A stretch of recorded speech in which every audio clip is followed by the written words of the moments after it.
بسم اللہ الرحمن الرحیم۔ پیارے طلبہ، یہ جو ہمارا آن لائن کلاسوں کا سلسلہ جاری ہے آپ جانتے ہیں، تو بیٹا جو ہے یہ لیسن آپ غور سے سنا کریں، انشاءاللہ آپ کو بہت زیادہ فائدہ ہوگا امتحان کی تیاری میں۔ یہ لیکچر سننا آپ کے لیے بہت ممد و معاون ثابت ہوں گے، بہت مددگار آپ کے ثابت ہوں گے، آپ کو بہت زیادہ فائدہ ہوگا۔ اس لیے یہ جو آپ کے ساتھ جو ہے ویڈیو شیئر کی جاتی ہے اس کو ضرور سنا کریں۔ ابھی کتاب کھول کر بیٹھیں، آج جو ہے فرسٹ ایئر والوں کا نمبر ہے، اور فرسٹ ایئر کا کورس جو نصابی کتاب کے وہ ختم ہے، صرف آج آخری وہ غزل رہتی ہے مرزا اسد اللہ خان غالب کی، اس کی غزل نمبر 2 جو ہے وہ آپ کے نصاب میں شامل ہے۔ غزل نمبر 1 جو ہے وہ آپ کے نصاب میں نہیں ہے، جبکہ غزل نمبر 2 آپ کے نصاب میں شامل ہے، ٹھیک ہے؟ تو غالب کے بارے میں پہلے میں آپ کو بہت بتا چکا ہوں، کہ اشعار بھی میں نے آپ کو سنائے تھے، اور غالب صاحب کی شخصیت جو ہے، مرزا اسد اللہ خان غالب صاحب کی شخصیت روز عیاں کی طرح ہر ایک پر جو ہے آشکارا ہے، ظاہر ہے۔ تو یہ غزل نمبر 2 جو ہے آج ہم ڈسکس کریں گے، یہ مرزا غالب کی غزل نمبر 2 کی تشریح، یہ ہے آج کا کام۔ آج کا کام کیا ہے؟ مرزا غالب کی غزل نمبر 2 کی تشریح۔ شاعر جو ہے اسد اللہ خان غالب ہیں، ان کی پیدائش ہوئی تھی 1797 میں، 1797 میں یہ پیدا ہوئے تھے، اور وفات جو ان کی ہوئی تھی وہ تھی 1869 میں، 1869 میں فوت ہوئے تھے، جبکہ 1797 میں جو ہے یہ پیدا ہوئے، تو اس لحاظ سے انہوں نے 72 سال کی عمر پائی، اور ادبی حیثیت غزل گو فلسفی شاعر، ادبی حیثیت ان کی ہے، یہ غزل گو فلسفی شاعر ہے۔ غالب نے اپنے جو ہے کلام میں فلسفے جاڑے ہیں، ان کے کلام میں بہت زیادہ فلسفہ پایا جاتا ہے، تو اس لیے اس کو غزل گو فلسفی شاعر کہتے ہیں۔ یہ جو غزل نمبر 2 آپ کی جو ہے یہ دیوان غالب سے لی گئی ہے، ان کی جو تصنیفات ہیں، جو مجموعہ ہائے کلام ہیں، دیوان غالب سے یہ غزل نمبر 2 جو ہے وہ لی گئی ہے، ماخوذ از دیوان غالب۔ ماخوذ از کہاں سے لی گئی ہے؟ ماخوذ از لی گئی ہے دیوان غالب سے۔ مجموعہ ہے کلام ان کے اور بھی ہیں، جیسے دیوان غالب، اردو معلی، کلیات غالب، قاطع برہان، یہ جو ہیں ان کی مجموعہ ہے کلام، ان کے اور بھی ہیں، یہ تو چند ہیں، یہ جو ہیں وغیرہ وغیرہ۔ تو یہ ان کے بارے میں جو ہے تھوڑا سا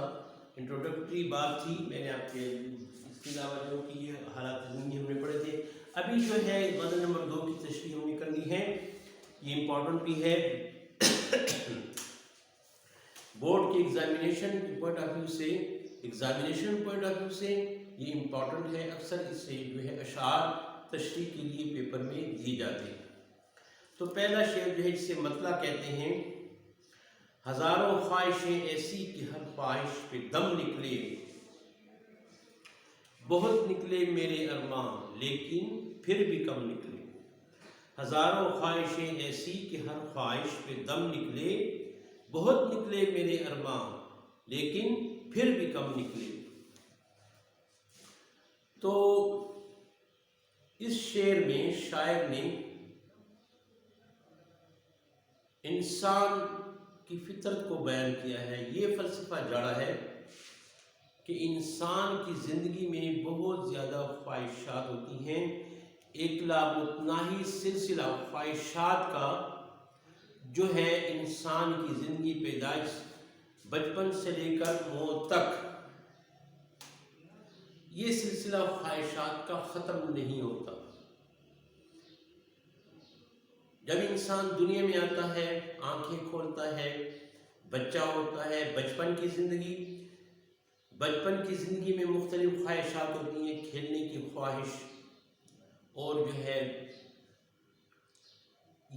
ٹوائز جو ہوتے ہیں، کھلونے کے ساتھ کھیلنے کی خواہش،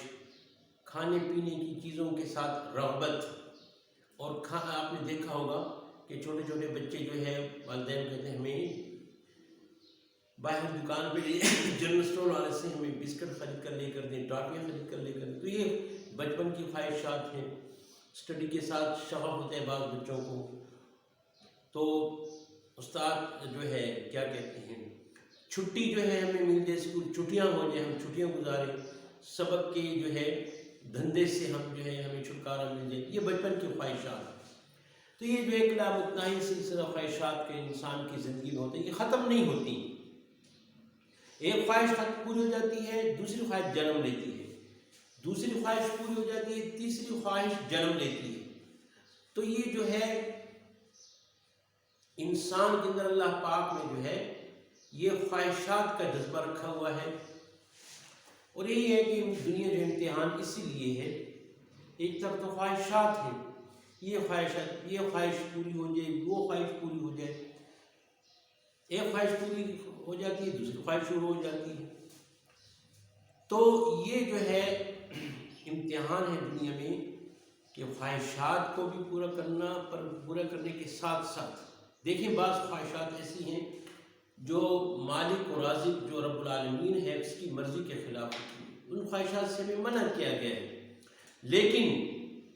جب انسان اس دنیا میں آتا ہے اس کے آگے مختلف نقشے ہوتے ہیں. بچپن میں الگ نقشے،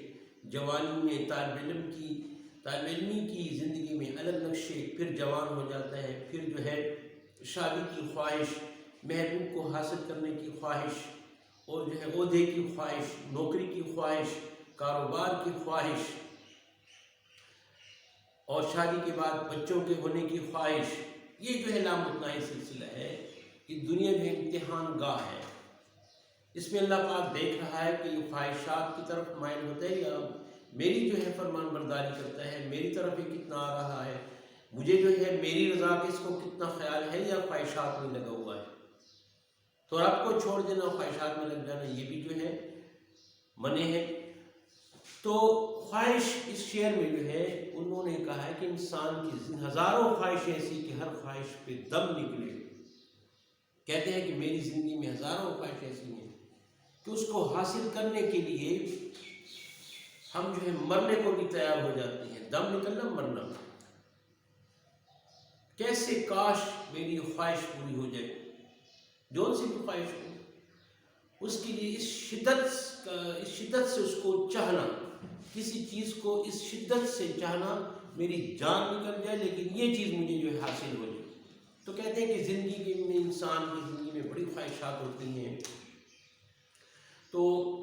بعض خواہشات جو ہے وہ پوری ہو جائے، بہت نکلے میرے ارمان لیکن پھر بھی کم نکلے. زندگی بھر میں میری بہت سی خواہشات پوری ہوئیں.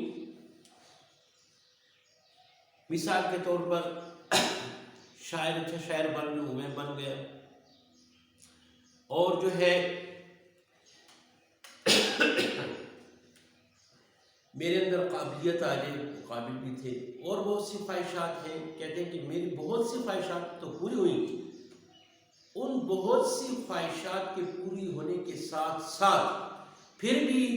ایسی خواہشات تھیں کہ وہ میری خواہشات میری زندگی میں پوری نہ ہو سکی. تو شاعر یہ بتانا چاہتا ہے کہ دنیا کی زندگی میں جو انسان چاہتا ہے وہ سب کچھ اس کو نہیں ملتا. اب انسان کی تخلیق اللہ پاک نے ایسے کی ہے کہ دل کے اندر خواہشات جنم لیتی ہیں، اور جو ہے نفس جو ہے انسان کو دیا گیا ہے، نفسانی خواہشات انسان کی بہت زیادہ ہوتی ہیں. دل کے اندر خواہشات جنم لیتی ہیں، یہ میری خواہش پوری ہو جائے. جوانی میں جو ہے دل جو ہے خواہشات، مختلف خواہشات سے بھرپور ہوتا ہے. پھر انسان جب محبت میں گرفتار ہو جاتا ہے کسی کی، تو اس کے دل میں محبت کے جذبے اور جو ہے محبت کے جذبوں کے تلاطم جو ہے اور طوفان جو ہے اس کے دل کے اندر جو ہے جنم لیتے ہیں. تو کہتے ہیں کہ بہت سی خواہشیں ایسی ہوتی ہیں. شاعر کہتا ہے کہ میری اپنی زندگی میں بہت سی خواہشیں پوری ہوئیں لیکن پھر بھی اتنی اور بھی بہت ساری تھیں جو پوری نہ ہو سکی. تو کہتا ہے شاعر کے کہنے کا مقصد یہ ہے کہ انسان کی فطرت ہے، اس کے اندر خواہشات جنم لیتی ہیں، آرزوئیں جنم لیتی ہیں. تو ساری جتنی آرزوئیں جنم لیتی ہیں وہ جو ہے پوری نہیں ہوتی. دنیا جو ہے دھوکے کا گھر ہے. بہت سی ادھوری خواہشات یہاں پر انسان کی رہ جاتی ہیں. موت کا وقت آ جاتا ہے، موت سر پہ کھڑی ہے، اور کیا ارادے اس نے دل میں کیے ہوتے ہیں. میں نے یہ کرنا ہے، ایک ماہ کے بعد میں نے یہ کرنا ہے، اس ماہ کے اندر، اس مہینے کے اندر میں نے یہ کرنا ہے. بہت ساری خواہشات ہوتی ہیں، لیکن موت جو ہے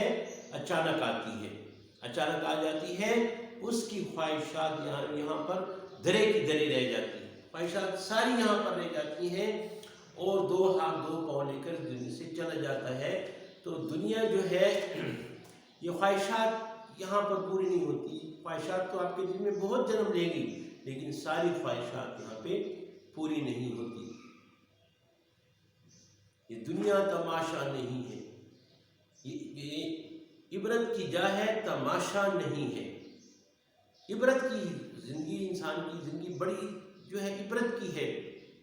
بڑی خواہشات ہوتی ہیں، اور جب اس کو موت آ جاتی ہے، اس کے گھر والے اس پر روتے ہیں کہ اس نے تو یہ کام بھی کرنا تھا، یہ کام کرنا بھی باقی تھا، اور یہ کہہ رہا تھا میں ایسے کروں گا. وہ تو سارے جو ہے کام جو ہے درے کے درے رہ گئی اور اس دنیا سے چلا گیا. تو خواہشات پوری ہونے کی جگہ یہ دنیا نہیں ہے. یہ فلسفہ انہوں نے اس شعر میں جھاڑا ہے، اور یہ ہمیں بتایا انسان کی بڑی خواہشات ہوتی ہیں. جیسے میری بہت خواہشات تھیں، بہت خواہشات پوری ہوئیں، لیکن پھر بھی بہت سی خواہشات میری ادھوری رہ گئیں. تو خواہشات پوری ہونے کی جگہ ایک جگہ ہے، وہ جنت ہے. وَلَكُمْ فِيهَا مَا تَشْتَهِي أَنفُسُكُمْ وَلَكُمْ فِيهَا مَا تَدَّعُونَ. جنت میں آپ کے لیے جو چاہیں گے وہ آپ کو ملے گا. دنیا میں برعکس ہے، دنیا میں خواہشات پوری ہونے کی جگہ نہیں ہے. جنت میں آپ جو چاہیں گے وہ آپ کو ملے گا، لیکن دنیا میں خواہشات پوری ہونے کی جگہ نہیں. وہ صرف جنت ہے. جس چیز کو آپ پکاریں گے وہ آپ کو مل جائے گی. جس چیز کی خواہش آپ کے اندر جنم لے گی، فوراً آپ کی خواہش پوری کر دی جائے گی. کہتے ہیں کہ دریا میں سفر کر رہا ہوگا ایک جنتی، دریا میں کشتی میں بیٹھ کر جو ہے دل بہلانے کے لیے گھوم پھر رہا ہوگا. اس کے دل میں یہ خواہش جنم لے گی، یار بڑا پیارا دریا ہے، بڑا میٹھا اور جو ہے شفاف پانی ہے، اس پانی کی ایک مچھلی یہاں سے نکلے اور میں کھا لوں. تو اسی وقت ایک مچھلی جو ہے باہر نکلے گی، پلیٹ میں اس کو رکھ دیا جائے گا، ایک رکابی میں، ایک پلیٹ میں اس کو رکھ دیا جائے گا، اور پکی اس کے آگے پیش کر دی جائے گی. جب وہ کھائے گا اور اس کے وہ جو کانٹے ہوتے ہیں، وہ درمیان میں جو ریڑھ کی ہڈی ہوتی ہے اس کے ساتھ کانٹے، اس کو دوبارہ دریا میں پھینکے گا، اس سے دوبارہ پھر مچھلی بن جائے گی. تو یہ جنت جو ہے وہ خواہشات پوری ہونے کی جگہ جو ہے وہ جنت ہے مسلمانوں کے لیے. قرآن میں آ گیا کہ آپ جس چیز کو چاہیں گے، وَلَكُمْ فِيهَا مَا تَشْتَهِي أَنفُسُكُمْ، آپ جس چیز کے آپ کے نفس جس چیز کو چاہیں گے وہ آپ کو ملے گی. جس چیز کو آپ چاہیں گے، جس کی دعوت دیں گے یہ مجھے مل جائے گی، وہ فوراً آپ کو مل جائے گی. وہ صرف جو ہے جنت ہے. اگلا شعر ہے، ڈرے کیوں میرا قاتل، کیا رہے گا اس کی گردن پر، وہ خون جو چشم تر سے عمر بھر یوں دم پدم نکلے. ڈرے کیوں میرا قاتل، یہ پہلے شعر کے مشکل الفاظ کے معنی بھی آپ لکھ لیں، یہ خاص مشکل الفاظ نہیں ہیں. دم نکلنا، مر جانا، مرنا.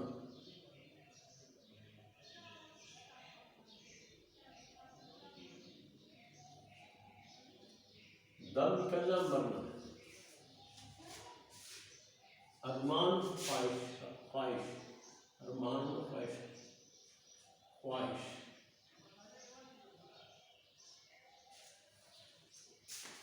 دوسرا شعر ہے،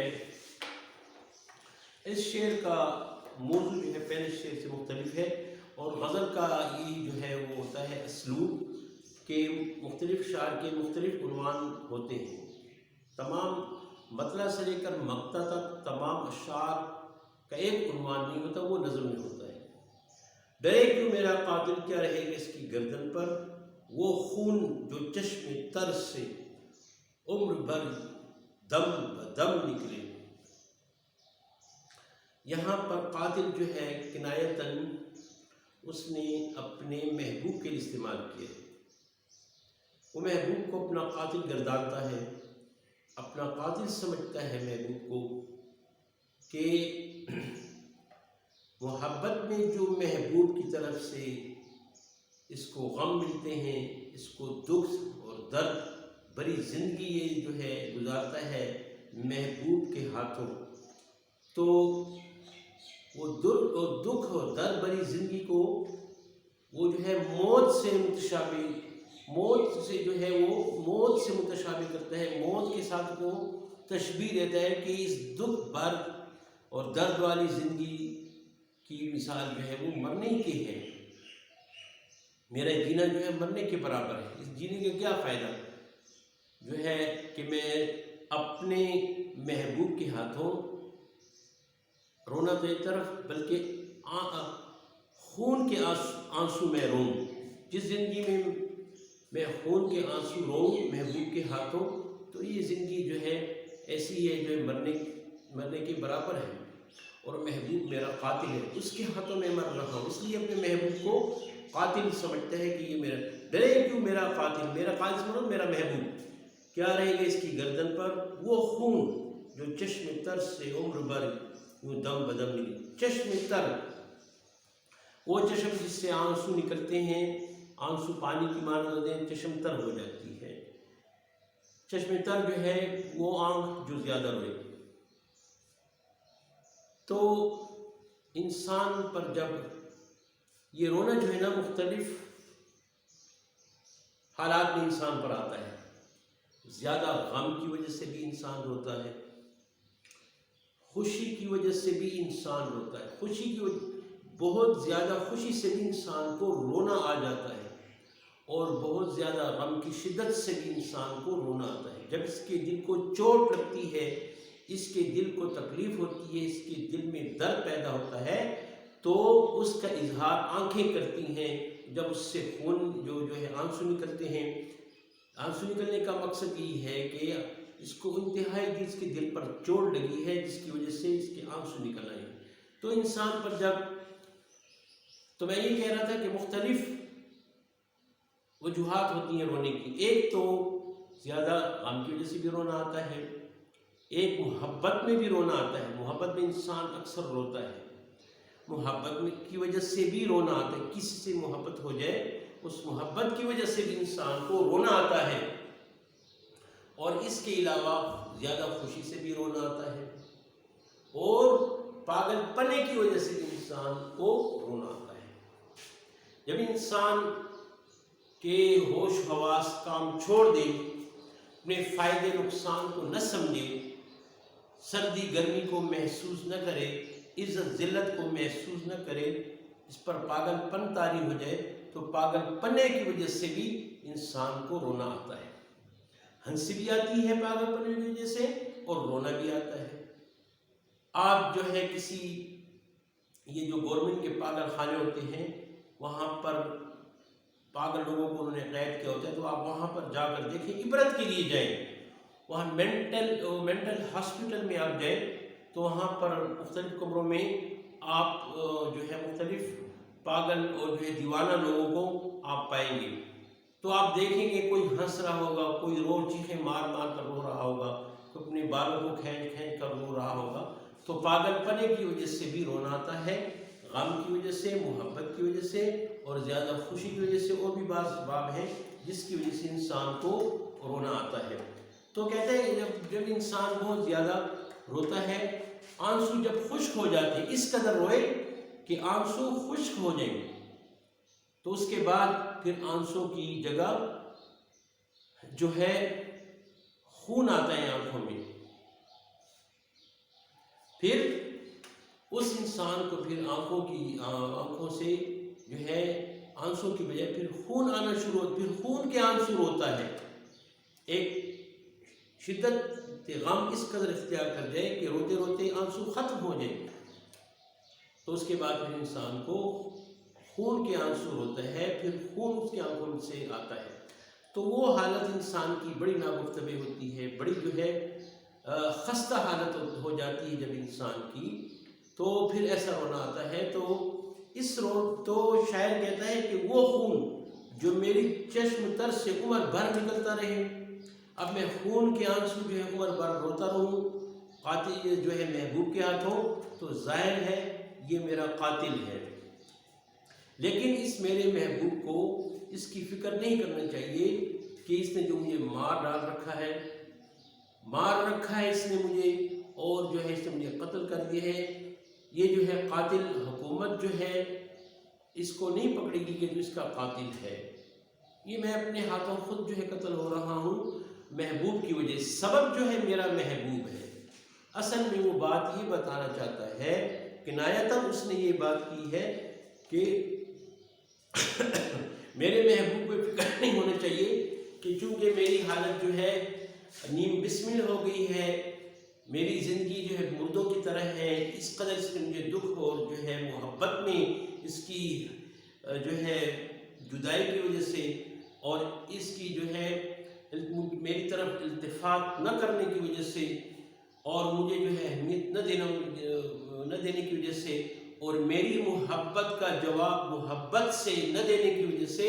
اس نے جو مجھے غم دیے ہیں، میری حالت جو ہے مردہ کسی ہو گئی ہے، لہٰذا یہ میرا قاتل ہے، اسی کی وجہ سے میری یہ حالت ہو گئی ہے، لیکن اس کو پریشان نہیں ہونا چاہیے، اس کو کل کوئی مجرم نہیں ٹھہرا سکے گا، مجرم تو اسی کو ٹھہرایا جاتا ہے جو تلوار سے یا بندوق سے کسی کو مار ڈالے، اس نے تو کوئی ایسے اقدام نہیں کیے ہیں، لہٰذا اس کی گردن پر میرا خون نہیں آئے گا، لیکن وہ کہنا یہی چاہتا ہے، تو کنایتاً اس نے یہ بات کی ہے، اشارے سے یہ بات کی ہے، تو آپ کو بتانا یہ چاہتا ہے کہ میرا قتل جو ہے میرے محبوب کے ہاتھوں ہو رہا ہے، محبوب کو آپ کو یہ بتانا چاہتا ہے کہ محبت کی راہیں جو ہے بڑی کھٹن ہوتی ہیں، اس کھٹن راہوں میں انسان کو بڑی تکلیفیں جھیلنی پڑتی ہیں، بڑے دکھ سہنا پڑتے ہیں، محبوب کی طرف سے، عاشق کے لیے محبوب کی طرف سے جو ہے محبت کا جواب محبت سے نہ دینے کے اس کے لیے بہت سے کم نہیں ہوتا، اس کی طرف التفات نہ کرنا، اس سے جو ہے محبت کا اظہار نہ کرنا، اس پر افسوس نہ کرنا کہ میری وجہ سے یہ میرے عشق میں گرفتار ہے، میری محبت میں گرفتار ہے، اور میری وجہ سے اس پر اس قدر جو ہے مسائل آئے ہیں، اس کی حالت بسمل سی ہو گئی ہے، اس کی مردوں جیسی حالت ہو گئی ہے، تو میں اس پر رحم کروں، اس کے دل میں تھوڑا سا بھی رحم نہیں آتا، تو یہ چیز عاشق کے لیے اس قتل ہونے سے زیادہ جو ہے بھاری اور گراں گزرتی ہے اس پر۔ تو وہ کہتا ہے کہ مطلب یہ کہ محبت، آپ کو اس شعر میں وہ بتانا چاہتا ہے کہ محبت میں انسان کو اپنے محبوب کی طرف بڑے دکھ ملتے ہیں، اس کی طرف سے بڑی مصیبتیں جھیلنی پڑتی ہیں، بڑا کھٹن راستہ ہے، کانٹوں پر چلنے والا راستہ، اور جو ہے دکھ اور دردوں کو اور جو ہے آلام اور مسائل کو گلے لگانے والا راستہ ہے یہ محبت کا، اور میری حالت بھی اسی وجہ سے محبوب کی وجہ سے خستہ ہو گئی ہے کہ اب میں خون کے آنسو جو ہے وہ روتا ہوں۔ ٹھیک ہے، اب شعر نمبر 3 کو دیکھ لیتے ہیں۔ نکلنا خلد سے آدم کا سنتے آئے ہیں، نکلنا خلد سے آدم کا سنتے آئے ہیں، لیکن بہت بے آبرو ہو کر تیرے کوچے سے ہم نکلے۔ تو اس شعر میں شاعر نے تلمیح بیان کی ہے۔ تلمیح آپ جانتے ہیں، آپ کو بتایا بھی تھا کہ جب شاعر اپنے اشعار میں کسی تاریخی واقعے کی طرف یا کسی حقیقی واقعے کی طرف اشارہ کرتے ہیں جو حقیقت میں گزرا ہو، یا کسی قرآن کی آیت جو ہے اس کی طرف اشارہ ہوتا ہے، یا حدیث کی طرف اشارہ ہوتا ہے، حدیث میں بیان کرتے ہیں، اس کو تلمیح کہتے ہیں، یا تاریخی واقعات اس میں بیان کرتے ہیں، کسی تاریخی واقعے کسی بادشاہ کی طرف اس کی طرف اشارہ ہو تو اس کو تلمیح کہتے ہیں۔ تو اس شعر میں شاعر نے حضرت آدم علیہ السلام جو ہمارے آباء و اجداد کے آباء و اجداد ہیں اور ہم ان کی اولاد ہیں، ان کو جب جنت سے نکالا گیا تو اس واقعے کی طرف انہوں نے اشارہ کیا، لہٰذا اس میں تنبیہ ہے۔ خلد کہتے ہیں جنت کو۔ یہ اس سے پہلے جو شعر پڑھا اس کی بھی معنی میں لکھ دیتا ہوں آپ لوگوں کو۔ چشم تر رونے والی آنکھ، چشم تر رونے والی آنکھ،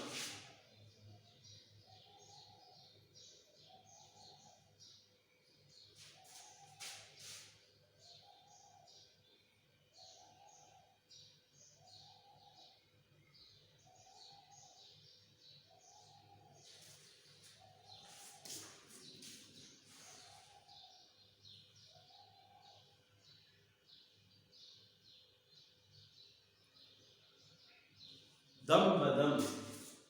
دم بدم، دم بدم، ہر سانس کے ساتھ، ہر سانس کے ساتھ، یعنی ہر سانس کے ساتھ رونا آنا۔ اب یہ اگلا شعر ہے نکلنا خلد سے۔ خلد کہتے ہیں جنت کو، عربی کا لفظ ہے خلد، خلد کہتے ہیں جنت کو، ٹھیک ہے؟ خلد جنت، بہشت جنت۔ نکلنا خلد سے آدم تو سنتے آئے ہیں، بہت بے آبرو، بے آبرو ہونا، ذلیل ہونا،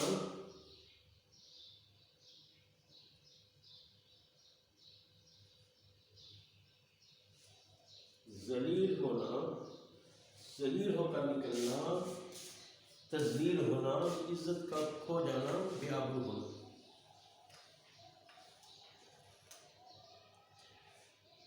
اس میں محبوب کہتا ہے کہ شاعر کہتا ہے کہ میں اپنے محبوب کے کوچے، کوچے کہتے ہیں گلی کو، فارسی کا لفظ ہے کوچہ، گلی کو کہتے ہیں۔ میں اس گلی گیا جہاں میرا محبوب رہائش پذیر تھا، تاکہ ایک نظر، ایک جھلک میں اس کو دیکھ لوں، مجھے اطمینان ہو جائے، میرے دل کے غم، جو میرے دل کے اندر جو محبت کے غم ہیں، اس کی جدائی کے غم ہیں، اس میں کچھ کمی آ جائے۔ تو میں جو ہے محبوب کی گلی میں گیا، بہت بے آبرو ہو کر تیرے کوچے سے ہم نکلے۔ اے میرے محبوب، جب میں تمہاری گلی گیا جہاں پر تم رہائش پذیر ہو، جہاں پر تمہارا گھر واقع ہے، تو میں یہ جو ہے روایتاً شعراء جو ہے جب محبت کی جو وارداتیں ہوتی ہیں، جو احساسات، جذبات جب وہ بیان کرتے ہیں، تو اس میں ایک یہ رخیہ بھی ان کا ہوتا ہے کہ وہ جو ہے محبوب کی گلی میں جاتے ہیں، اور محبوب کی گلی میں جانا اپنے آپ جو ہے اپنے لیے بڑا اعزاز سمجھتے ہیں، اس کو بڑی عزت کی نگاہ سے دیکھتے ہیں کہ میں محبوب کی گلی میں گیا وہاں پر اس کے دیدار کے لیے۔ تو اس کا ذکر، تو اس میں بھی شاعر نے یہ ذکر کیا کہ جب میں اپنے محبوب کی گلی گیا تاکہ اس کا دیدار میں حاصل کروں، تو جو ہے وہاں پر محبوب کا جو رویہ تھا میرے ساتھ، وہ انتہائی دل خراش تھا میرے لیے، میرے دل کو دکھ پہنچانے والا اس کا رویہ تھا۔ یعنی میں جب اس کی گلی میں گیا، چاہیے تو یہ تھا کہ اتنی دور سے یہ آیا ہے، میرے دیدار کے لیے آیا ہے، میری تواضع کرتا، میرا خیر مقدم کرتا، میرا شکریہ ادا کرتا، ٹھیک ہے آپ ہمیں چاہتے ہیں، آپ یہاں پہ تشریف لائے ہیں، آپ آئیں، ہم آپ کی تواضع کریں گے، آپ کی بڑی مہربانی، میں تو آپ جو ہے آپ کی نوازش ہے کہ آپ ہمیں اتنا چاہتے ہیں۔ چاہیے تو یہ تھا کہ محبوب اس کی تواضع کرتا، لیکن جب محبوب نے اسے دیکھا تو بڑی جو ہے بے رخی کا اظہار کیا محبوب نے۔ اب محبوب کی بے رخی کا اظہار عاشق کے لیے بہت دکھ، یعنی بہت تکلیف دہ ہوتا ہے، بہت یعنی اس کے لیے ایک بہت بڑا دکھ ہوتا ہے جب اس کا محبوب اس کے ساتھ جو ہے خوشی کا، بے رخی کا اظہار کرتا ہے، تو اس کے لیے بڑی چیز، بڑی تو اس چیز کو کہتا ہے کہ جب اس نے بے رخی کی میرے ساتھ، نہ سلام علیک کیا، نہ کچھ، آنکھیں ادھر ادھر جو ہے پھیر لی، اور جو ہے کچھ التفاتی جو ہے یعنی مجھے جو اس نے میری طرف کچھ التفات ہی نہیں کیا، تو کہتے ہیں یہ میرے لیے بہت جو ہے بڑی تذلیل کا سبب بنا۔ میں ذلیل ہو کر اس کے کوچے سے نکلا، بے آبرو بہت بے آبرو ہو کر تیرے کوچے سے ہم نکلے، اے میرے محبوب جب ہم تمہارے کوچے میں گئے، تمہاری گلی میں گئے، جب تم نے ہمارے ساتھ ایسی بے رخی کی، ہم تو آپ کو چاہتے تھے، آپ کی محبت سے ہمارا دل جو ہے بھرا ہوا ہے، ہم تو آپ کے دیدار کو چاہنے کی نسبت آپ کے پاس گئے آپ کو عزت دینے کے لیے، لیکن آپ نے ہمارے ساتھ اس قدر بے رخی کی کہ ہمیں بہت زیادہ کوفت ہوئی اور ہمارا دل جو ہے ٹوٹ کر چور چور ہو گیا آپ کی بے رخی سے، اور لہٰذا ہم آپ کی گلی سے بڑے ذلیل ہو کر نکلے، عزت کھو کر نکلے، ہماری عزت جو ہے پار ہو گئی، آپ نے جو ہے جو ہماری عزت کی کوئی جو ہے ہماری عزت کا آپ کو کوئی خیال نہ رہا، آپ نے ہماری کوئی توازن نہیں کی، آپ نے انتہائی بے رخی کا جو ہے میرے ساتھ رویہ اختیار کیا، جس کی وجہ سے جب ہم آپ کی گلی سے نکلے تو بہت بے آبرو ہو کر نکلے، ذلیل ہو کر نکلے۔ تو کہتے ہیں کہ ہم سنتے تھے کہ آدم علیہ السلام سے کچھ خطا ہو گئی تھی، اس خطا کی بنیاد پر اللہ پاک نے آدم علیہ السلام کو دنیا میں بھیج دیا، جنت سے نکال دیا۔ وہ قصداً جو ہے انہوں نے یہ کام نہیں کیا تھا، وہ جو گندم کا دانہ کھا لیا تھا، قصداً جو ہے ارادتاً انہوں نے کہا مجھ سے خطا ہو گئی، شیطان ان کے بہکاوے میں آ گئے۔ بہرحال تو جس طرح آدم علیہ السلام جنت سے نکال دیے گئے، اپنے شاید جو ہے اپنے محبوب کی گلی سے نکلنے کو آدم علیہ السلام کی جنت کے نکلنے سے تشبیہ دے رہا ہے، جیسے آدم علیہ السلام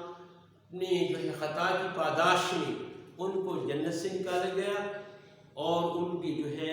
وہ پھر 40 سال تک روتے رہے، یعنی بہت جو ہے بے آبرو ہو کر نکلے۔ اللہ معاف کرے، ایسی بات نہیں ہے، لیکن شاید جو ہے وہ آپ کو سمجھانے کے لیے کہ میں اپنی محبوب کی گلی سے بھی یوں ہی نکلا جیسے آدم علیہ السلام کو نکال دیا گیا تھا، محبوب کی گلی سے بھی مجھے جو ہے نکال دیا گیا، اور محبوب کی بے رخی کی وجہ سے میری بڑی بے عزتی ہوئی۔ برہم کھل جائے ظالم تیرے قامت کی درازی کا، اگر اس ترے پر پیچ و خم کا پیچ و خم نکلے۔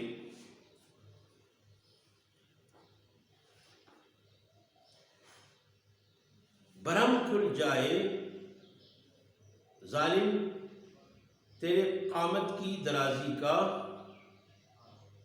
اگر اس ترے پر پیچ و خم کا پیچ و خم نکلے۔ اس میں شاعر جو ہے شاعر نے اپنے محبوب پر یا قدر اعتراض کیا ہے، اور جو ہے اس کی تھوڑی سی حج بیان کی ہے، اس کی معمولی سی برائی بیان کی ہے۔ بعض کے نزدیک جو ہے محبت میں چاہے محبوب جو کچھ کر ڈالے، عاشق جو کبھی اس کو برا بھلا نہیں کہتا، لیکن بعض اوقات جب اس کی جو ہے بے رخی اور اس کی زیادتی اس قدر حد سے آگے بڑھ جاتی ہیں، تو پھر محبوب کے منہ سے بھی کوئی نہ کوئی کلمہ نکل آتا ہے اس کی برائی میں، اور اس کی برائی کرنے لگتا ہے۔ تو یہ ہے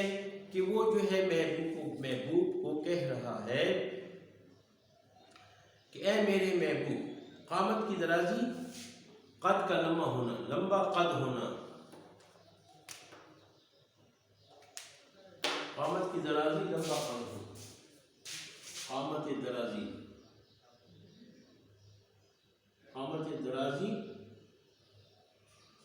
لمبا قد ہونا، لمبا قد ہونا، قامت درازی۔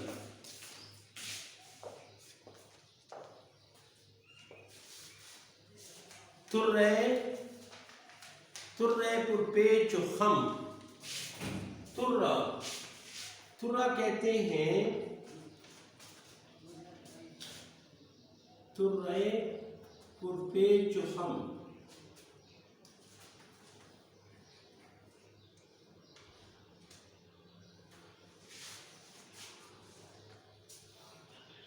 پیچ دار پگڑی، پیچ دار پگڑی۔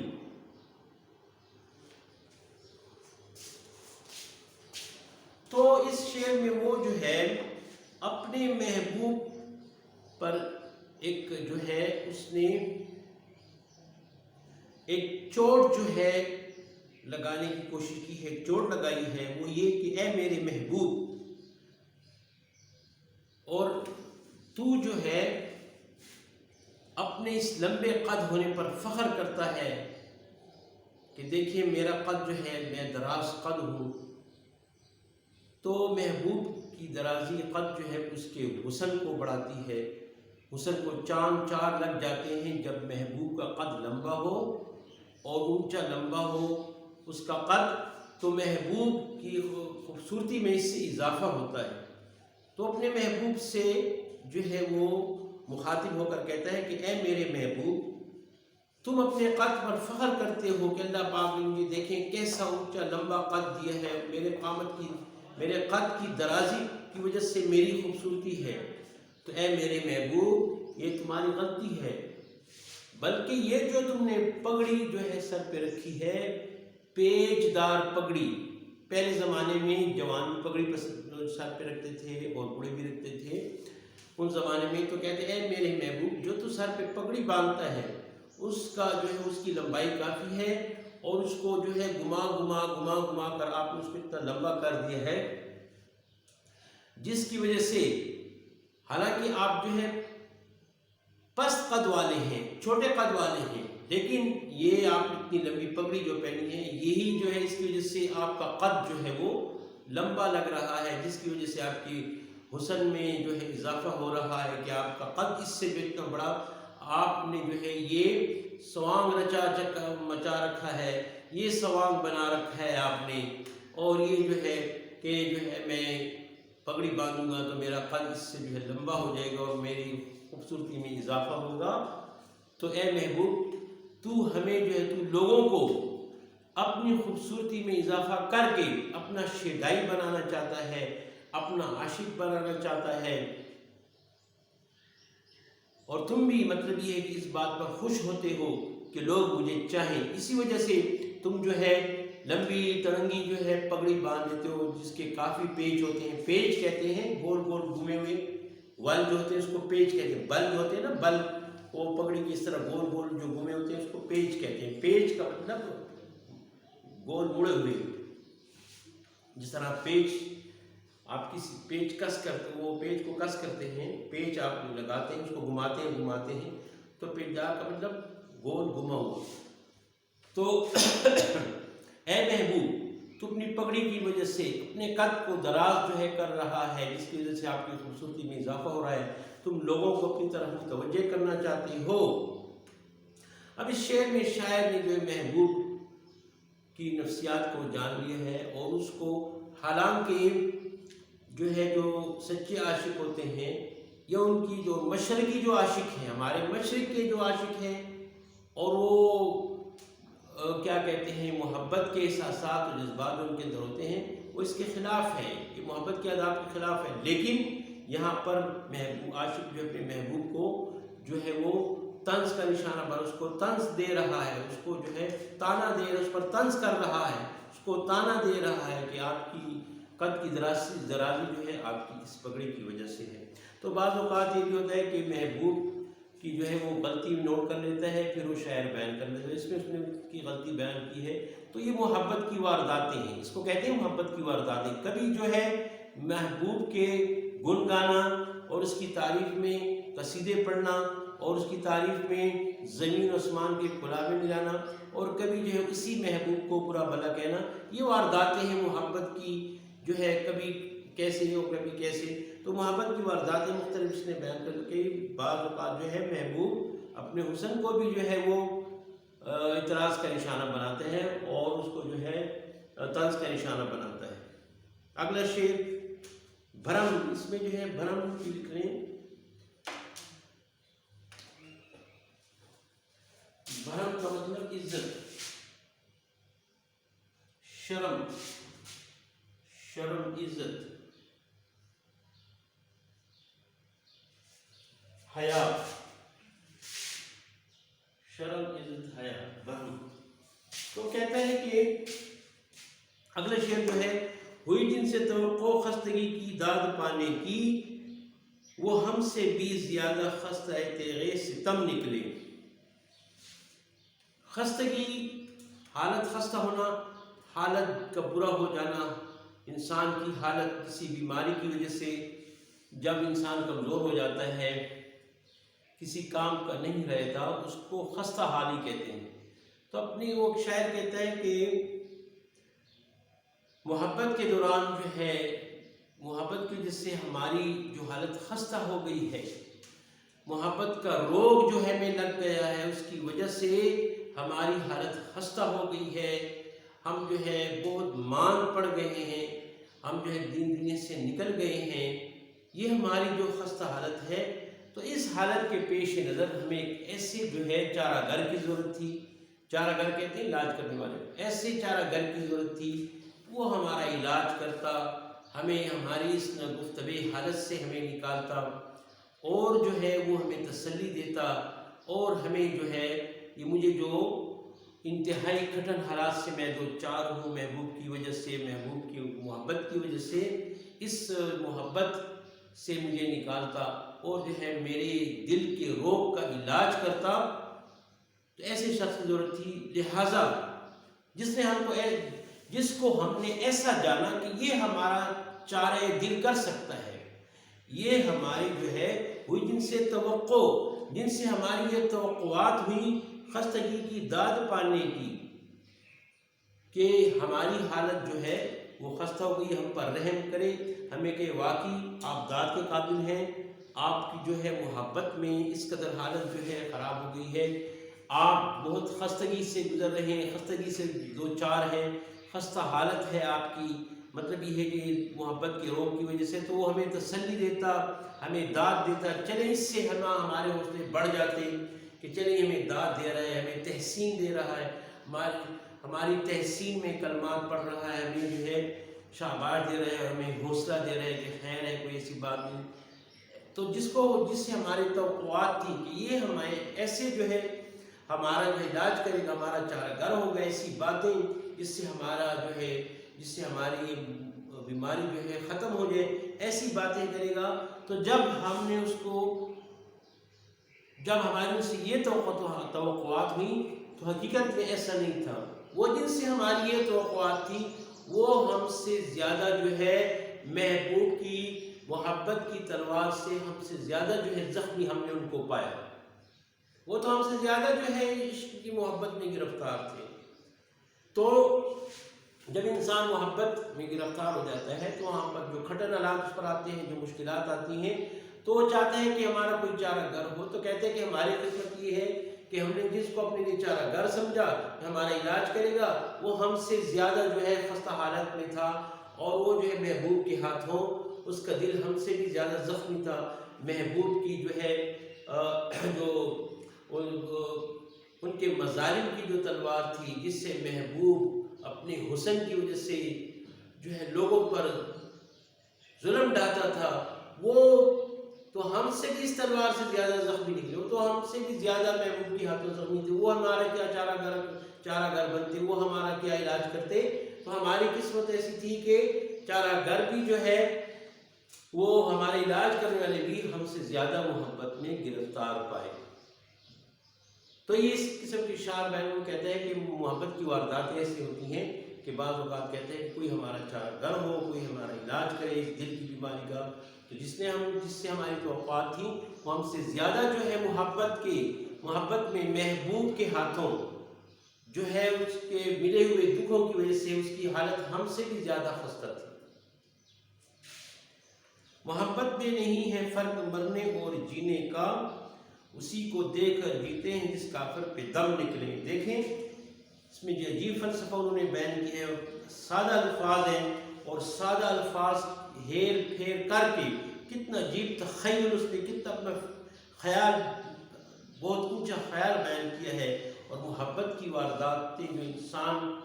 محبت میں گرفتار ہو جاتا ہے، محبت کی وارداتیں جو اس پر جو ہے محبت کی وارداتوں سے اس کو دو چار ہونا پڑتا ہے، محبت کی وارداتیں اس نے بیان کی ہیں۔ محبت میں نہیں فرق مرنے اور جینے کا، اصل میں مرنا اور جینا الگ الگ دو جو ہے حقیقتیں ہیں۔ انسان مر جائے تو بس مر جاتا ہے، ہوش و حواس کھو دیتا ہے، روح اس کی نکل جاتی ہے، پرواز کر جاتی ہے،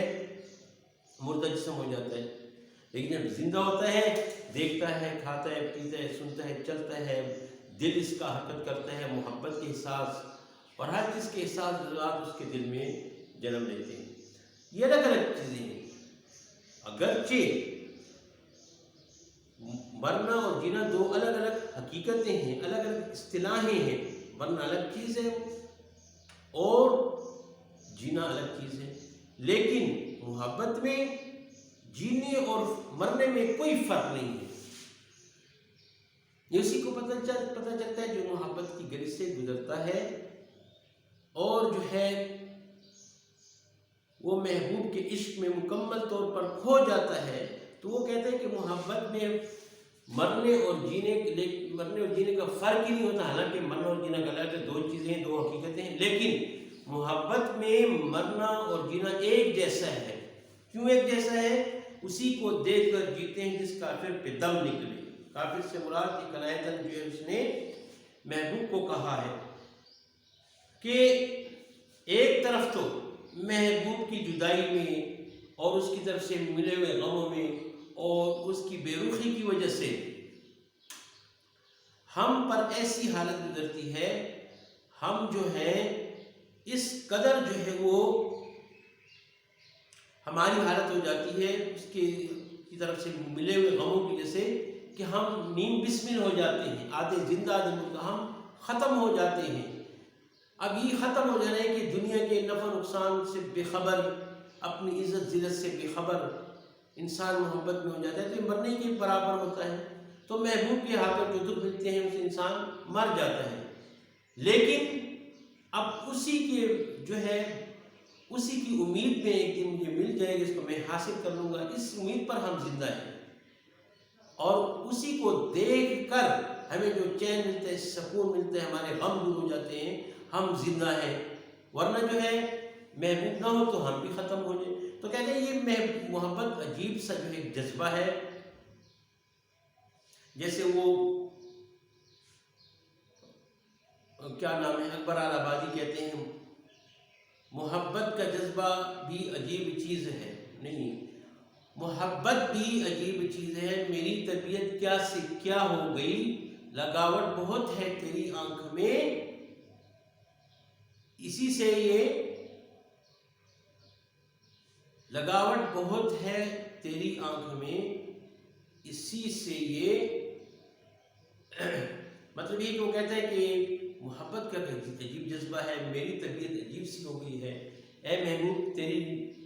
آنکھ میں بڑی لگاوٹ ہے، اسی لیے تمہاری آنکھ ہمیں قتل کر رہی ہیں، ہم پر ظلم ڈال رہی ہیں۔ تو یہ اس نے کہا ہے کہ محبت میں جو ہے فرق جو ہے مرنے اور جینے کا نہیں ہے، اسی محبوب کو دیکھ کر ہم زندہ ہو جاتے ہیں، ہماری روح میں تازگی آ جاتی ہے، ہمارے غم مٹ جاتے ہیں، جب وہ ہمیں تھوڑے سا ہماری طرف التفات کرتا ہے، ہمارے ساتھ باتیں کرتا ہے، ہمیں ملتا ہے، تو اس محبوب کی وجہ سے ہم زندہ ہیں۔ اور وہی محبوب ہے کہ اس کی جدائی میں، اس کے حاصل نہ کرنے میں، اس کے فراق میں، اس کی جدائی میں ہم جو ہے مر رہے ہیں، ہمارا جو ہے ہمارے بدن سے دم نکل رہا ہے، مر رہے ہیں، مرنے کی حالت ہو گئی ہے۔ تو اس لیے محبت میں جینا اور مرنا جو محبوب جیتے ہیں محبت میں، وہ بھی مردہ کی حالت اس کی ہوتی ہے، اس کے دل میں بس صرف محبوب ہوتا ہے، اور دنیا کے لوگوں کی باتوں کی اس کو پرواہ نہیں ہوتی، لوگ کیا کہہ رہے ہیں، برادری والے کیا کہہ رہے ہیں، میرا کتنا نقصان ہو رہا ہے، میری عزت کا کیا حال ہو رہا ہے، اس کو اس چیز کی پرواہ قطع نہیں ہوتی۔ اس لیے کہ جیسے مردہ کو ان چیزوں سے بے بہرا ہوتا ہے، مردے کو کوئی پتہ نہیں چلتا کہ عزت کیا چیز ہے اور جو ہے برادری والے کیا کہہ رہے ہیں، ایسے ہی ہمیں محبت میں جو ہے ہماری حالت ایسی ہو جاتی ہے کہ ہمیں ان چیزوں کی پرواہ، محبوب کو ان چیزوں کی، عاشق کو ان چیزوں کی پرواہ نہیں رہتی، اور وہ مردہ ہے، اور پھر اسی محبوب کی وجہ سے ہم زندہ بھی جب اس کو دیکھتے ہیں تو ہمیں زندگی مل جاتی ہے۔ اس لیے وہ کہتے ہیں کہ محبت میں جینے اور مرنے کا کوئی فرق نہیں ہے۔ کہاں میں خانے کا دروازے غالب اور کہاں واعظ، پر اتنا جانتے ہیں کل وہ جاتا تھا کہ ہم نکلیں۔ کہاں میں خانے کا دروازہ غالب اور کہاں واعظ، پر اتنا جانتے ہیں کل وہ جاتا تھا کہ ہم نکلے۔ اس شعر میں شاعر نے اکثر شعراء جو ہیں وہ زاہد کو، عبادت گزار کو، وائس کو، نصیحت کرنے والے کو، علماء کو جو ہے اس پر نشتر زنی کرتا ہے، اس کو تنقید کا نشانہ بناتا ہے کہ وائز ایسے ہوتے ہیں کہ کہتے تو ہیں لیکن جو کہتے ہیں اس پر عمل نہیں کرتے. تو وہی چیز اس شعر میں شاعر نے بیان کی ہے. اکثر بھی علامہ صاحب نے بھی جو ہے بعض ایسے علماء جن کے اندر عمل نہیں ہوتا، وہ ان کی زندگی بے عمل ہوتی ہے، علامہ صاحب نے بھی اپنی شاعری میں ان کو تنقید کا نشانہ بنا. مختلف شعر مجھے بھولے ہوئے ہیں، جیسے الفاظ و معنی میں تفاوت نہیں لیکن ملا کی اذاں اور مجاہد کی اذاں اور. پھر وہ بانگی طرح میں چند اشعار ایک نظر میں اس کو کہتا ہے کہ جب جنت میں میری پیشی ہوگی تو میں اللہ پاک سے عرض کروں گا، اور جب ملا کو جنت میں داخل ہونے کا جو حکم ہوگا، اس ملا کو بھی جنت میں داخل کیا جائے، تو میں اللہ تعالیٰ سے عرض کروں گا اے اللہ مجھے معاف کرنا، آپ سب کو جانتے ہیں، لیکن آپ نے اس ملا کو جنت میں بہشت میں آنے کی اجازت تو دے دی، لیکن اس کی طبیعت ایسی ہے، اس کا مزاج ایسا ہے کہ جنت کی حوروں پر بھی اعتراض کرے گا، جنت کی جو ہے وہ دل بہانے والی اور دلوں کو لبانے والی جو چیزیں ہیں، جو وہاں پر جو نعمتیں ہیں، ان پر بھی یہ اعتراض کرے گا، کیونکہ اعتراض کرنا اس کی گھٹی میں پڑا ہے، اعتراض کرنا اس کی عادت ہے. تو اللہ میں معافی چاہتا ہوں، میں یہ عرض کرنا چاہتا ہوں کہ جنت میں آپ نے تو اس کو آنے کا اس اشعار ہے اس میں بانگ درا میں، جنت میں آئے تو آپ نے اس کو آنے کا جو ہے حکم دے دیا، لیکن یہاں پر بھی یہ معترض رہے گا، اعتراض کرتا رہے گا جنت میں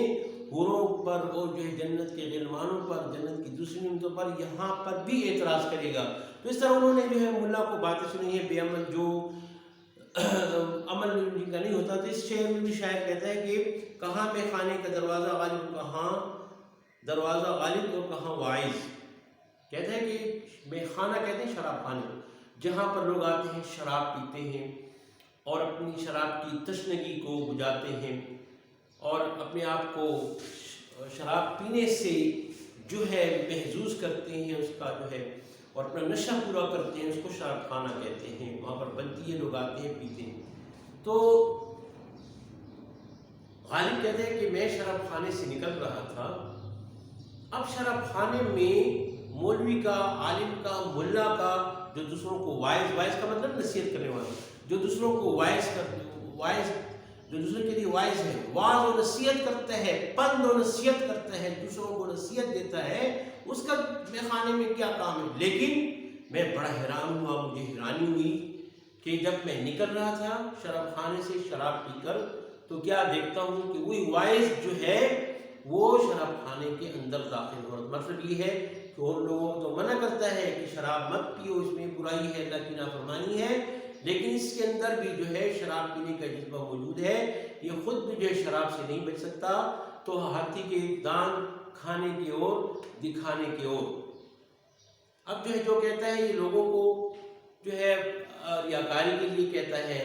اور جو ہے اپنی جو ہے شان بڑھانے کے لیے لوگوں کو واعظ و نصیحت کرتا ہے، لیکن اس پر عمل نہیں کرتا. خود تو شراب پیتا ہے، دوسروں کو شراب پینے سے منع کرتا ہے. تو یہی جو ہے حج بیان کی ہے اس نے، غالب نے جو ہے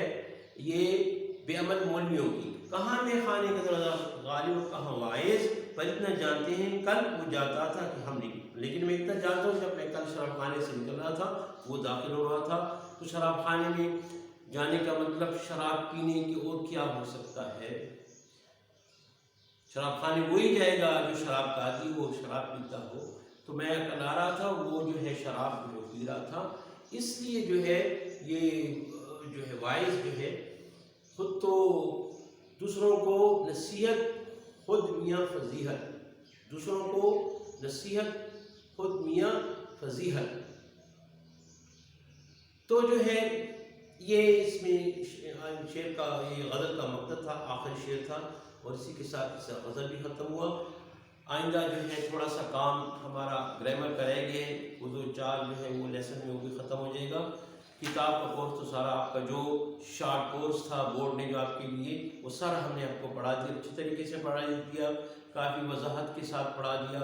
تو آئندہ کا نیکسٹ ہمارا جو ہوگا وہ ہمارا کام جو ہے گرامر کا ہوگا. گرامر کا تھوڑا سا کام رہتا ہے وہ انشاءاللہ آپ کو کرانے. تب تک خدا حافظ، السلام علیکم.